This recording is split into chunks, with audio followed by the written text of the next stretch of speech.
Okay, so let me see if I can get a light over here to help us out. The hood is coming off today. So these headlight buckets, you're going to want to start by disconnecting them. Each one has 3 of these plugs, and on this side they're buried in there pretty deep. There's a bracket on the side of this that's going to have all these things clipped to it. You're going to have a bunch of old crap like this fall apart in your hand. There's going to be like that plastic kind of wrap on it. Same thing on the other side. This bracket is held on by some 6mm bolts in here. You can loosen that up, help get it out of your way. Again, you're going to have a bunch of old crusty stuff that's just going to pretty much disintegrate in your hands. But you want to disconnect those first. And then you're going to have a series of bolts in here for your hood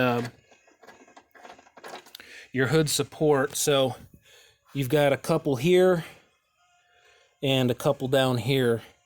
And that's pretty much all that's holding the hood on. You can take the headlight buckets out first if you want. There's just a few bolts around the outside holding those in. So depending if you want to take it out in one piece, or if you just want to remove this part of the hood, you can undo basically this plate. This hood is bolted to this kind of heavy plate here. Or if you want to remove it with the hinges, if you want to keep the hinges attached, then you're going to want to undo these bolts here, because it's kind of like a heavy kind of piece of angle iron there holding it in. But it's pretty straightforward.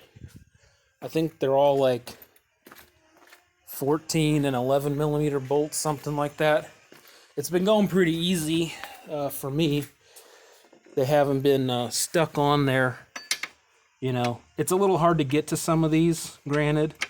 You know, you will need to get somewhat creative as to how you access this stuff. But should be pretty straightforward. I'm hoping to have a buyer here. I'm selling this hood because it's in good shape.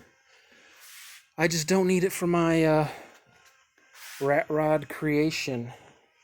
Anyway, I'll do another brief video once the hood is gone.